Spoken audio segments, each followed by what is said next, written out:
Welcome back.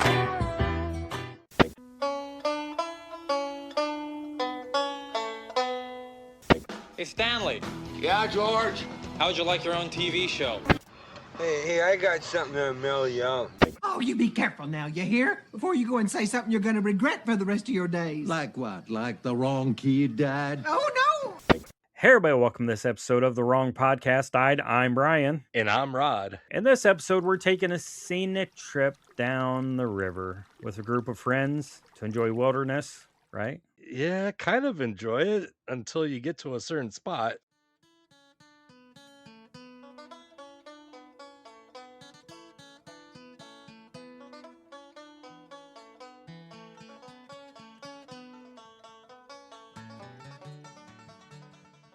And we're talking about the 1972 classic Deliverance. Yeah, I'll give you the rundown on this one. It was widely released August 18th of 1972, rated R, runtime of 1 hour and 49 minutes, and it stars some guys who were actually pretty big, like if you think about it now. John Voight as Ed, Burt Reynolds as Lewis, Ned Beatty as Bobby, and a name that I think a lot of people would just pass up and not know, Ronnie Cox as Drew. Now, Ronnie Cox has been in a lot of classic 80s stuff. He was in RoboCop. He was trying to kill me. He's a cyborg, you idiot. He recorded every word you said. His memory's admissible as evidence. You involved me. You're gonna have to kill it. He was in Total Recall and like all the Beverly Hills Cop movies, but he also has a horror pedigree. He was in the 1977 The Car. He was in 1982's The Beast Within. He was even in Deep Blue Sea. And then in 2019, The Car, Road to Revenge, kind of the sequel, requel kind of The Car. And then the last one I'll mention is a actor named Billy Redden, who's done very little. They cast him as Lonnie, which you never hear the name, I don't think, but he's the banjo boy. And that kid freaked me the fuck out. Mm-hmm. I think he's still around. I saw not too long ago on like Instagram where somebody had caught up with him and was talking to him. Yeah, he had been doing trips down the river for people, and then as the river was getting more dangerous, he gave it up. But yeah, that's what he was doing when he actually was cast in Tim Burton's movie Big Fish as the banjo man. I love that movie. So that's what he found him doing, was he was doing tours down rivers. So see, and we've talked about next year doing 6 Degrees of Separation on the podcast, where we would cover a film like Deliverance and we would find out that the banjo kid was the banjo man in Big Fish, so we could jump to the 90s or 2000s. Yeah, that was 2000. Yeah, for Big Fish and do that, and then we'd have to figure out another way to jump to another decade or another year. But see, I think that would be fun next year to do. Oh, absolutely. You know, the jumps around. The film had a budget of $2 million. Box office, I found, was $46 million it made. Yeah, 46.1. And it was the number 5 highest grossing film of 72. But it gets me because this is 1972 and they had $2 million. Now, they could have had actors Marlon Brando and Jack Nicholson, but they would have cost $1 million for their cuts in the movie alone. So they couldn't do that. So that's why they got these 4 who were fairly unknown actors. And this was Ronnie Cox's first film that he ever did, really. If I remember right, I read somewhere where Burt Reynolds was up for a part in The Godfather. Yeah, but somebody didn't want him on there. Yeah, he was supposed to play Michael. Yeah, Marlon Brando did not want to have Burt Reynolds on that movie for some reason. And I don't know what it was, because I don't know what Burt Reynolds was really doing before this. I don't think he did any of the Cannonball movies or Smokey and the Bandit. I thought this was right in the time period of those movies. Because he didn't have the stash. The stash wasn't there, people. Oh, yeah, he wasn't there, yeah. Huh. So I'll give you a little synopsis. 4 Atlanta businessmen, Lewis, Ed, Bobby, and Drew, decide to canoe down a remote wild river in northern Georgia before it is dammed and flooded to create a massive artificial reservoir. What begins as an escape into nature quickly devolves into a brutal, terrifying nightmare of violent isolation and basic survival when they cross paths with hostile, predatory mountain locals. Well, that only happens once, twice, I guess. Well, it depends on how you look at it, but okay, I'm gonna make a confession, people. I always talk like I've seen this movie before. But no, this was my first viewing of this movie. You're a phony! Hey, this guy's a great big phony! I always thought when you hear the dueling banjos you run, that's not what happens in this movie with the dueling banjos. It's just a kid playing with the character Drew. Drew's starting to play, and then all of a sudden he hears a banjo play, and then they just keep going at each other like that. And it's actually one of the funnest scenes in this whole damn movie. Otherwise, this movie is kind of bleak. I was gonna say, I don't think there's any other fun scenes. And they get right to that. I've seen this movie, but it's been years. And I kind of forgot after the banjos and after the sexual assault that happens not too far into the movie, what actually happened in the movie. I was like, we're only 20 minutes in, maybe, when the sexual assault happens. Between a half an hour and 40 minutes. So it's Yeah. like about almost halfway there. And I'm thinking, what's going to fill the rest of the fucking movie? Because that's the two most iconic parts of the movie, right? Yeah. I mean, there's some crazy shit. Because basically, these guys are going down the rapids, down the river. They told him not to. And they told them not to. Because the whole premise of this is that Lewis wants to take these guys on a trip on a river that nobody else is going to see, because they're about to flood this entire river and make it a lake because of some damming or something like that. Now, I'm about to take you through a fully functioning power plant. So please, no one wander off the damn tour. And please take all the damn pictures you want. Now, are there any damn questions? Yeah, we're gonna get some damn bait. And so they go down the river and they don't know what's going to be down there. They hit some rapids at first. They make it. They camp for the night. They all feel energized, like they're very excited. And the next morning they go back down the river, and let's see, it was Bobby and Ed make it first to a landing point. And that's where they run into these two hillbillies. And they thought, hey, how are you doing? Well, now. Well. Well, louder. Louder.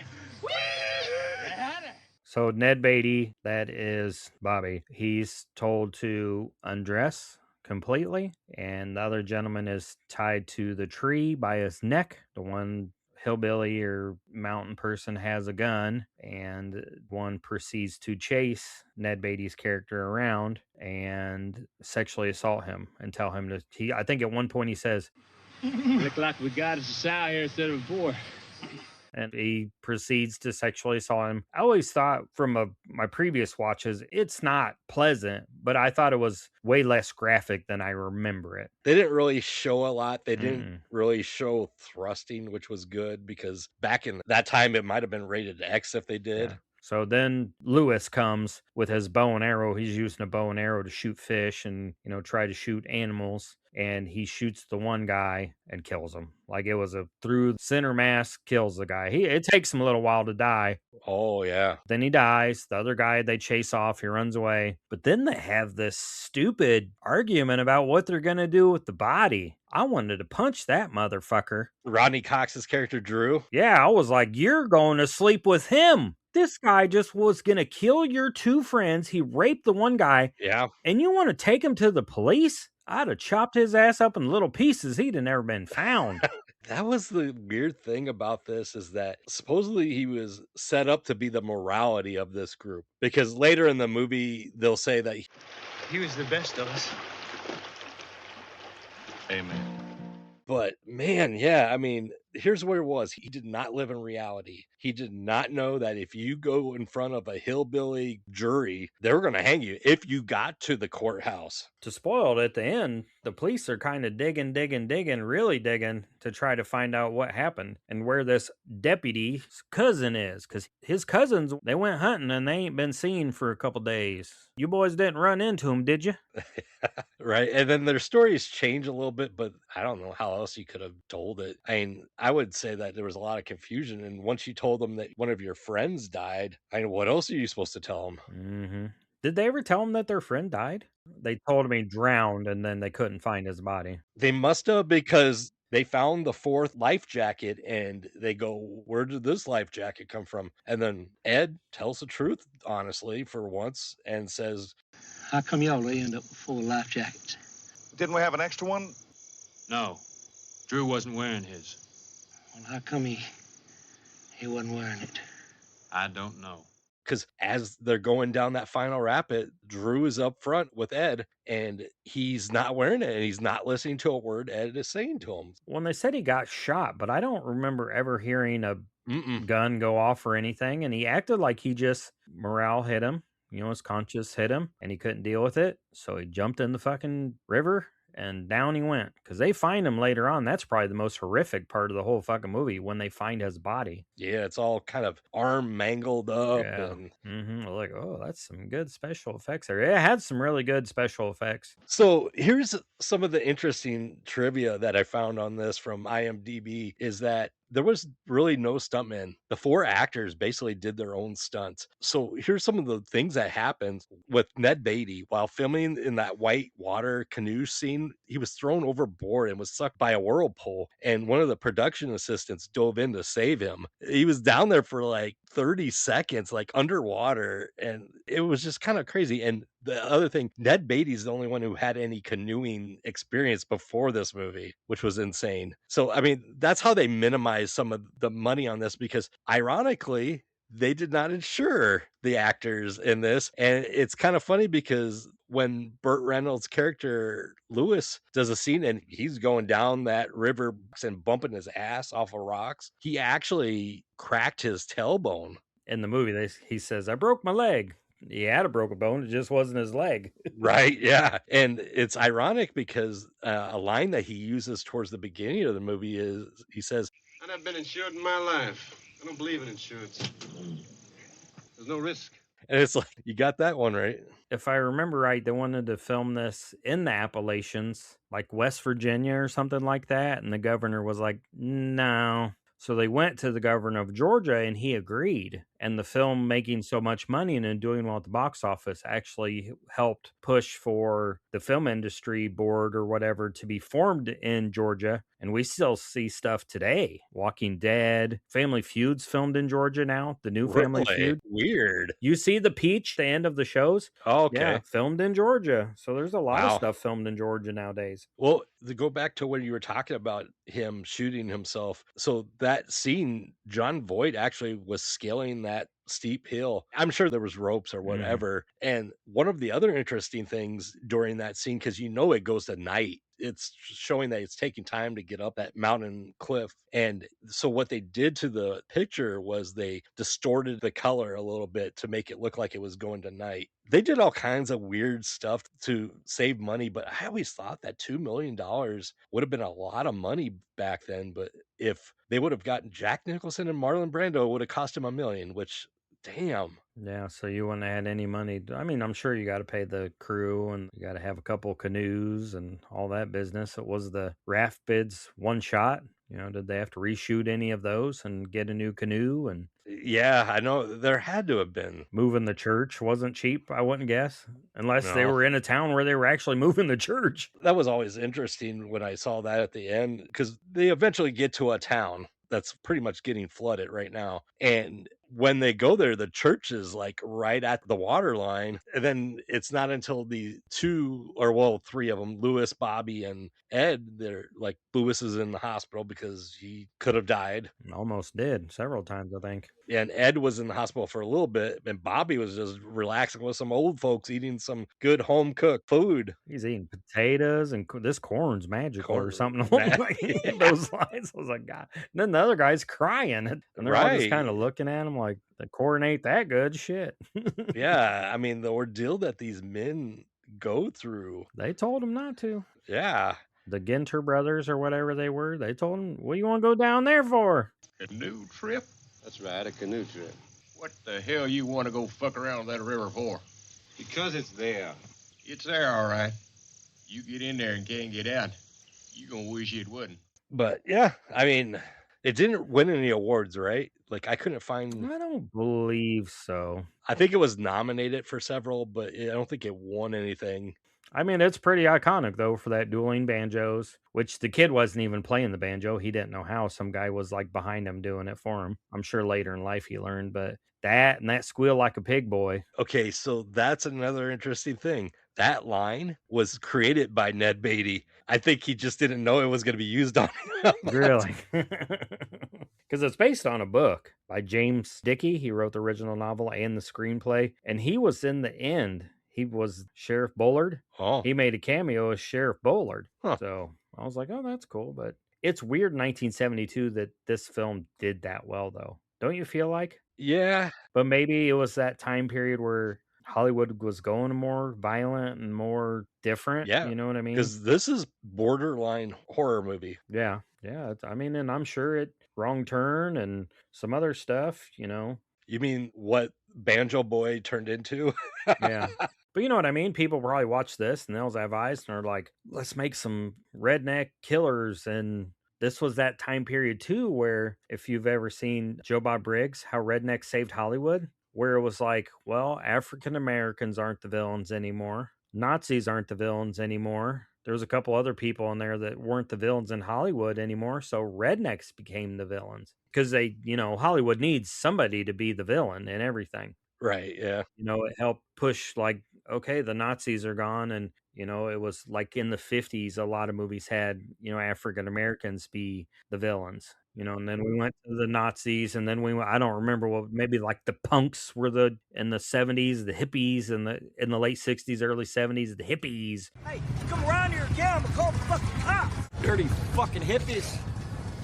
And rock and roll was the villain. So this was like the next step for Hollywood. The rednecks became the villains. Right? Because it wouldn't be much longer that Wes Craven would come up with The Hills Have Eyes. It was 1977. But yeah, it's kind of, yeah, rednecks. Who would have thought? Who would have thought? I don't know. I know some rednecks that are villains.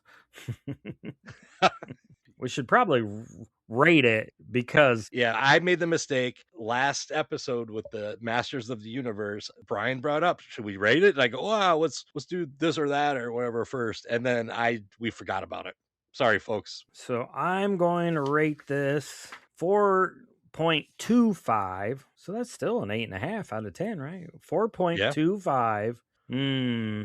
Tidy whities, because they were kind of pink though, weren't they? Maybe it was just the color of the screen, but yeah, Ned Beatty's Tidy Whities. Oh, okay. Well, I really enjoyed this one. I'm going to go a 4.75 out of 5. And it's nasty Ned Beatty teeth. Because that whole movie, that man had some of the nastiest looking teeth I've ever seen. And he's the one criticizing all these hillbilly rednecks. Yeah. Who was it that was with him? Was it John Voight was with him? Yeah. And the guy says, What you want to do with it? He got a little pretty mouth, ain't he? Yeah. Oh, man. Well, let's do our physical media releases, and then we'll do this or that. DVD, February 16th, 1999 from Warner Home Video.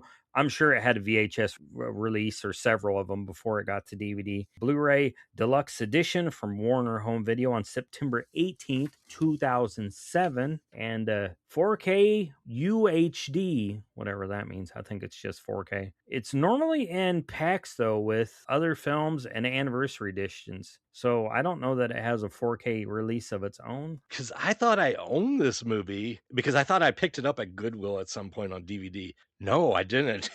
I'm sure I probably just neglected it because I thought I owned it. So I had to buy it on Vudu. Yeah, no 4K standalone.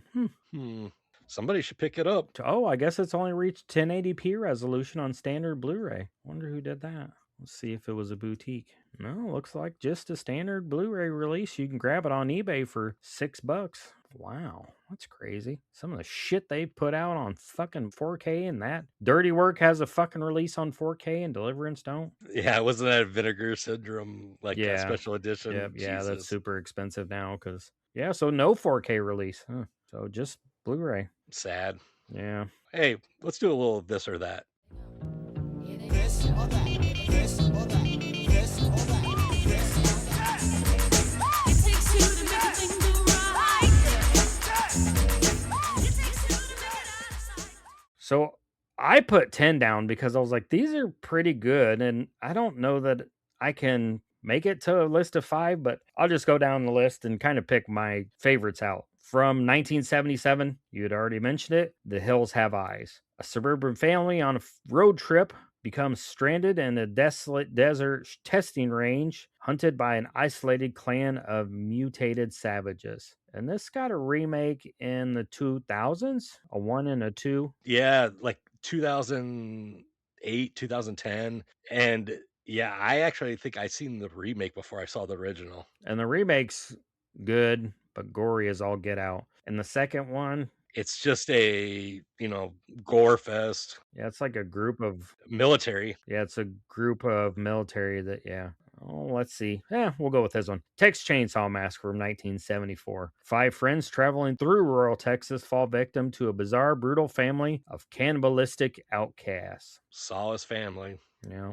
Let's see. From 1971, this is one I hear a lot that's a super hard watch. Straw Dogs. An American mathematician moves to a quiet English village with his wife, only to face escalating savage harassment from the aggressive locals. From 1981, Southern Comfort. A squad of National Guardsmen on weekend maneuvers in the Louisiana Bayou accidentally entice a deadly guerrilla war with local Cajun hunters. I don't know that one, but it sounds fun. Me either. From 1977, Rituals. 5 doctors on a wildest camping trip in the Canadian bush find themselves systematically hunted by a hidden, sadistic assailant. Now, we'll give you one more. From 1986, Hunter's Blood. A group of city friends head out to the woods for a hunting trip only to cross paths with bloodthirsty, lawless backwoods poachers. It's interesting. Yeah. You know who else is a lawless, bloodless poacher? Backwoods poacher? Backwoods poacher. Our podcast network, the PFPN. Let's hear from them. All of them are? Yeah, a couple at least, I've heard.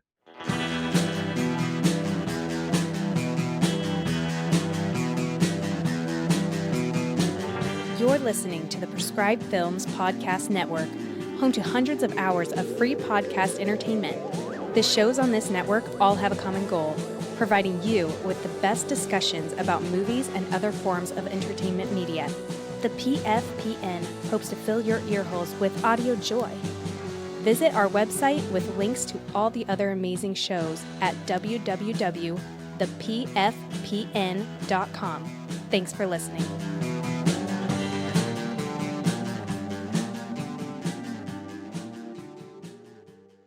So now that we've heard from the podcast network, it's time for the news. And on August 4th, Arthur Bremer is jailed for 63 years for shooting an Alabama governor, George Wallace. Now, this whole ordeal was pretty crazy. This dude is not known. Nobody knew the guy he shot, really, who was running for the Democratic primary to become president. And this Bremer, basically, he had decided he was either going to kill Nixon or he was going to kill Wallace. Nixon was a Republican and Wallace was a Democrat. They weren't quite nominated yet for each other's primaries, but it would have been a close race for each of them on their separate primaries. But he originally wanted Nixon. He desperately wanted Nixon, so much that it is my personal plan to assassinate by pistol either Richard Nixon or George Wallace. I intend to shoot one or the other while he attends a campaign rally for the Wisconsin primary. So the reason why he didn't go for Nixon is because he went to some town hall meeting or whatever with Nixon, and Nixon's security was just outrageous. Like, he had people everywhere. So on May 15th, though, George Wallace,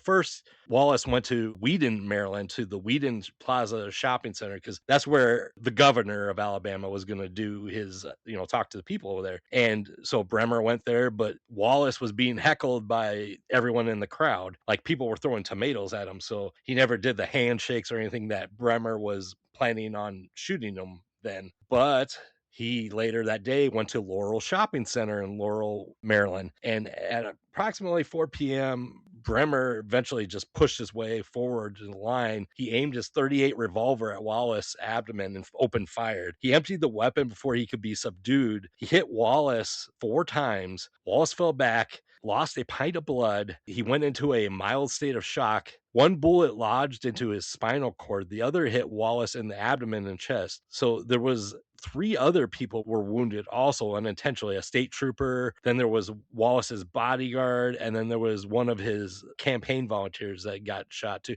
Actually, another one too, a Secret Service agent named Zarbos was shot in the neck, and that dude basically lost most of his speech. He got hit like in the vocal box there. So the aftermath of this, after all this happened, so he was jailed. It was pretty clear cut that he did it, he planned it. But the Governor Wallace, who you would think would just give up because he's paralyzed from the waist down, he's elected governor of Alabama twice more in 74 and 82. But he did attempt to run for president one more time in 76, but he left the race early because it wasn't looking very good for him. He would later die of respiratory and cardiac arrest at Jackson Hospital in Montgomery, Alabama, September 13th of 1998. He did later forgive Bremer for shooting him. He wanted to meet up with Bremer, but Bremer refused to talk to him, which was kind of weird, but here's the aftermath with Arthur Bremer. So he was originally sentenced to 63 years in prison, but he only served 35 years behind bars. Following his appeal, his sentence was reduced to 53 years. He was released on parole in November of 2007, and his full sentence was legally concluded, which ended his probation too. That dude's still alive. The dude he shot is not. It's just an odd thing, and nobody knows about this. Nobody talks about these assassination attempts because he didn't kill him. He just tried, huh? He tried. He's probably running like one of those games at the carnival where you got to shoot the water card. So I got one more story for news. A much lighter note, August 11th was declared Cheech and Chong Day in San Antonio, Texas. Hey, man. Am I driving okay? I think we're parked, man. It was officially a municipal declaration made on that day by former Mayor John Gaddy to honor the famous countercultural comedy duel. So it was made to celebrate Cheech Marin and Tommy Chong's massive impact on pop culture because they had movies coming out. They don't celebrate this every year. So it's just on occasion, one or two of them will come to San Antonio and celebrate it with the citizens. But that's about it. But hey, somebody got high. Hey, 'cause I got high. Because I got high, because I got high. La, da, da, da, da, da. So it's not 420. No, it's not 420. It's 811. 811. Well, I'm not sure what that police code is, but yeah. Look it up. What do you got for movies? So actually, this is oddly what's happening right now in Hollywood. It's called The Rise of New Hollywood. Gritty, boundary-pushing independent films are redefining mainstream cinema. Mid-budget adult thrillers and explicit content are proving to be a massive profit drivers, permanently shifting studio strategies away from old-style musical extravaganzas. Sound familiar? Been kind of what's not. They're not trying to push them away. I think they're trying to push them away from redos of 80s cartoons and Marvel movies, right? Yeah, kind of, yeah. And then The Godfather. We'll get to this. Hell, I'm going to go right into the top movies. Number one movie that weekend, The Godfather. I know it was you, Fredo. You broke my heart. You broke my heart. The aging patriarch of an organized crime dynasty transfers control of his empire to his reluctant youngest son, sparking a brutal and tragic cycle of violence and betrayal. Made $2.5 million that weekend. Here's the crazy thing. It was its 23rd consecutive week ruling the number one spot nationwide. Damn! From spring through summer in 1972, that's almost half of the year. Number two, Deliverance, 1.2 million. Breakout explosive hit of the month. I mean, it's not going to beat The Godfather, though. Then number three, What's Up, Doc? Made $950,000. A chaotic screwball comedy where four identical plaid overnight bags belonging to a variety of different people are mixed up in a San Francisco hotel, sparking a wild series of chases. I've never heard of it. Yeah, Barbara Streisand and Ryan O'Neal slapstick tribute. Kind of sounds like something that Jerry Lewis would have done, like a movie like that. Number four, Butterflies Are Free. It made $650,000. A blind young man moves into his own San Francisco apartment to escape his overprotective mother, finding love and independence with a free-spirited neighbor. Actually sounds kind of interesting. Yeah. Oh, it's Goldie Hawn's lighthearted, touching romantic comedy. It was one of those word-of-mouth sleeper hits. And then number 5, called Fuzz, a gritty, satirical police procedural drama following a chaotic Boston detective squad trying to track down a ruthless, deaf man who is bombarding the city with bomb threats. It made $400,000, and it was a Burt Reynolds action comedy. Oh, Burt was in that one. So we had 2 films in the top 5. Damn. Hey, speaking of police, I did look up that code 811. Yeah. And it is kind of ironic. The code means intoxicated person or drunk subject. So, yeah, kind of fits with those two. I had 2 movies that were released in August of 1972. August 25th, 1972, Blackula. Yeah. A massive hit for American International Pictures and a milestone in black exploitation cinema, introducing Prince Monomoy as a sympathetic, tragic vampire.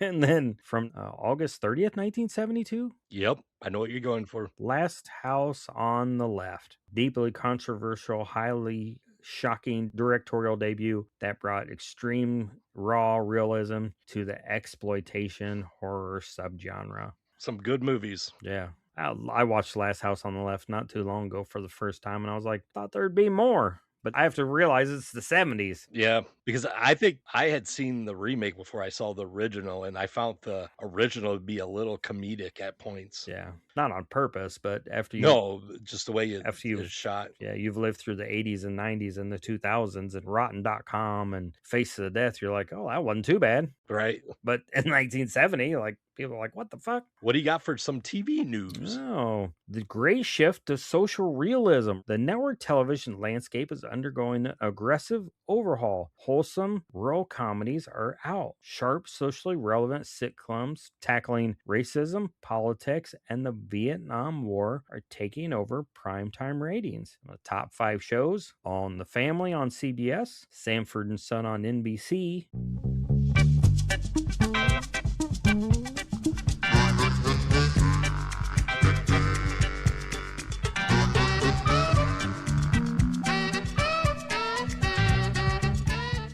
Hawaii Five-0 on CBS,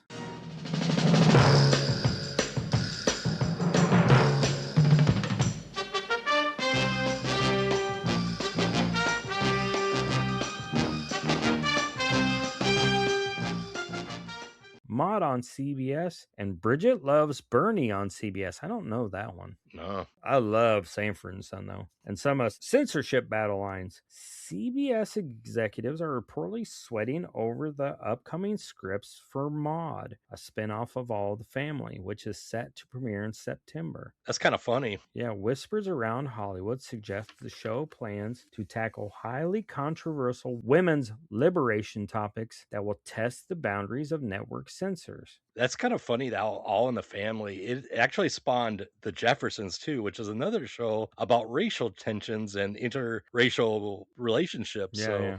Then there's a new late night experience. NBC is generating heavy industry buzz with the late night rock concert show experiment titled The Midnight Special. Aimed strictly at night owl youth culture, it breaks standard network molds. I like The Midnight Special. Yeah, I thought it was fun. Shines a light on me. Let the midnight special shine a light on me. Let the midnight special shine a ever-loving light on me. Yeah, okay, go. What's next? All right, I got some music news. I've got a few stories here. On August 5th, the Moody Blues reissued their 1967 single, Nights in White Satin. Nights in white satin, never reaching the end. Letters I've written, never meaning to send. And it actually reached number 2 on the US charts, was higher than initial release. This song always got me. I knew it before this, but Rob Zombie used it in his Halloween 2 remake. It was kind of an odd, moody kind of thing. And then August 10th, Paul and Linda McCartney and their band Wings are arrested in Gothenburg, Sweden on drug possession charges with customs officials when they discover a package of hashish. And this is a kind of a funny story. story, their drummer, the package was addressed to him, and the Swedish police had discovered this and basically just set him up and did a sting operation. Eventually, Paul and Linda had to pay 800 Swedish kroners, roughly estimated to 1,200 American dollars. So not horrible. It was kind of a weird thing. I'm sure it was big news at the time. So we'll go into the number one songs. And that week, number one in the US was a song titled Alone Again, Naturally by Gilbert O'Sullivan. To doubt, talk about God in His mercy. If He really does exist, why did He desert me in my hour of need? I truly am indeed alone again, naturally. I listened to this song this morning. I've never heard of it before. And it is a song basically about suicidal thoughts or something like that. Very weird. This song was like number one almost that whole month, but it did lose out 1 week, folks. 1 week to a much, much better song on August 27th. Looking Glasses, Brandy, You're a Fine Girl took a week of it from them. So, and then it went back to Alone Again. I don't understand people. Why do they love that song so much?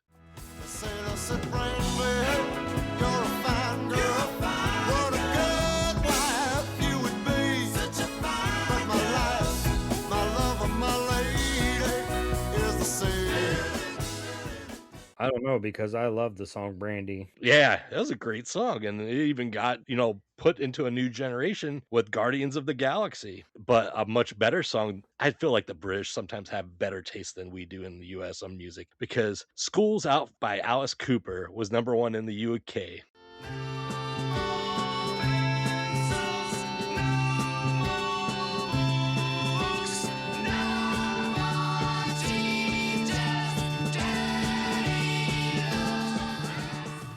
Yeah, but wouldn't school have been done for the summer in August, right?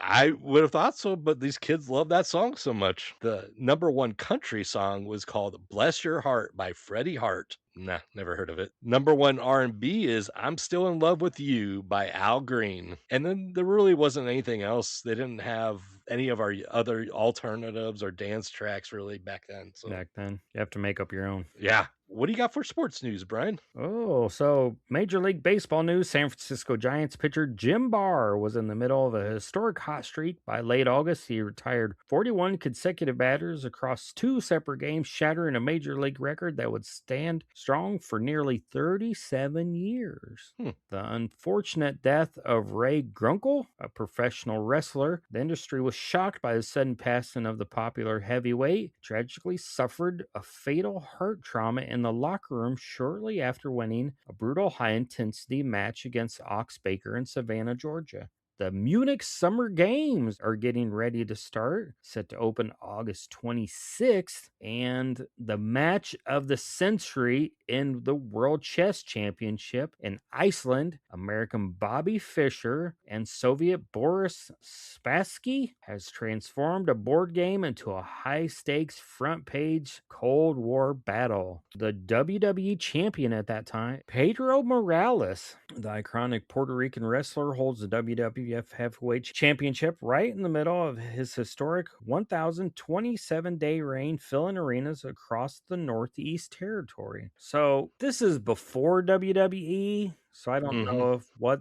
they're looking at. There may have been WWF, it just wouldn't have been the big thing it was now. So, well, I don't think McMahon Sr. had taken all these territories yet. Over, yeah, that was like in the 80s. So, yeah, but it was always awesome that these guys who had those long streaks of like 1,000 days, or, I think Andre had the same kind of thing. And there was a few others that did it too. They fought. They defended their title night after night. They did not do like what some of our WWE champions do now. And like, oh, every month I might defend it. Yeah. And they were traveling a lot more, and a lot more people got to see him. So that was cool. You know, some of the people, like you said, nowadays, they'll wrestle once a month or twice a month because there's way less, in person shows that aren't on TV. Yeah. What do you got for toy news? Toy news already? Action figure news. Mattel's Big Jim action figure line is expanding rapidly. It's complete directly with Hasbro's G.I. Joe.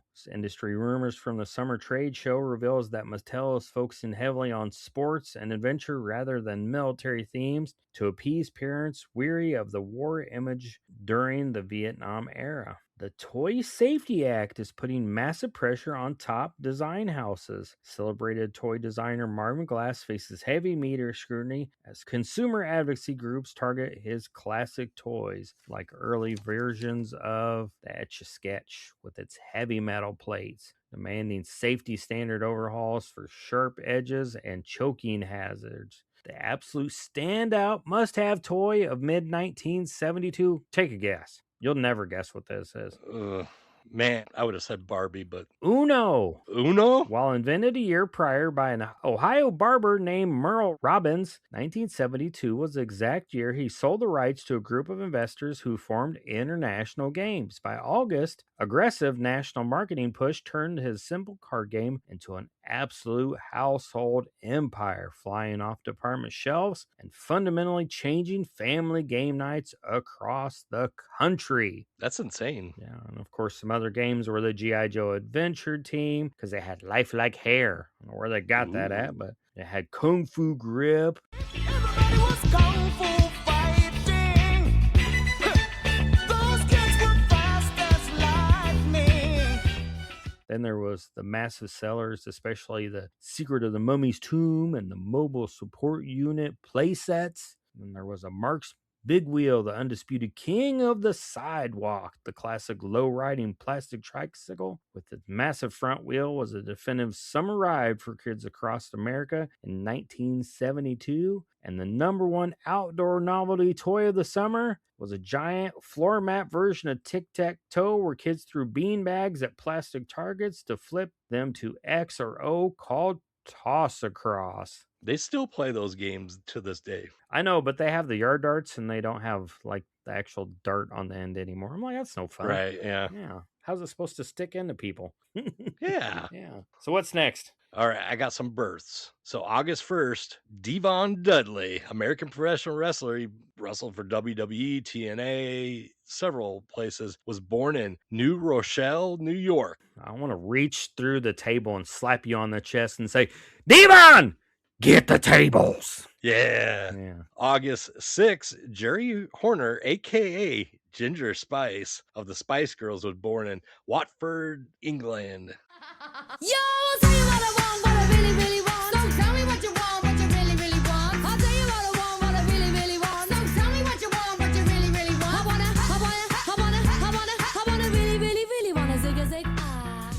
And then I've got some actors and actresses. August 12th, Rebecca Gayheart. She started as an American model for Noxzema, but was an actress later. The one movie that I remember her from completely, Urban Legend. She was born in Hazard, Kentucky. Really? Well, August 15th, this is a big one. Ben Affleck, American Academy Award winning screenwriter, actor. He was in Good Will Hunting, Armageddon, Pearl Harbor. He was Batman in one movie. He was born in Berkeley, California. Wasn't he in those Dunkin' Donuts Super Bowl commercials? Yeah, he was, wasn't he? Yeah, that's right. I know him from this past year. And then my final one, August 30th, actress Cameron Diaz. She was the voice of Fiona in Shrek. She was in The Mask, My Best Friend's Wedding. So There's Something About Mary. Yeah, Long Beach, California. She's Mary. Is it the Frank or the beans? I don't know. It looks like I think it's a little bit of both. Break some veins! Break some veins! Yeah, that's the best part. How'd they get the Franks above the beans, or the beans above the Frank? Yeah, and now it's time, everybody, for everyone's favorite segment, 6 Feet Under with Rod. Hello, darkness, my old friend. I've come to talk with you again.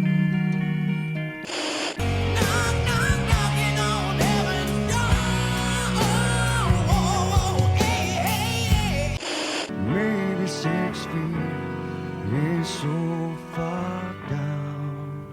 And on August 2nd, Brian Cole, he was an American rock vocalist and bassist for the band The Association. They did like songs like Windy and Cherish. He dies of a drug overdose at 29. Only reason why I bring this guy up is because he was 2 years late for being in the 27 category with the rest of the rockers who died. Sorry, Brian. And August 28th, Prince William of Gloucester was killed when his light aircraft crashed and exploded during an air race in Staffordshire, England. He was the grandson of King George V and cousin to Queen Elizabeth II. He was only 30 years old. He was competing in the Goodyear International Air Trophy race, and shortly after takeoff, the plane banked sharply and it clipped some treetops, and then it crashed in the grassy bank.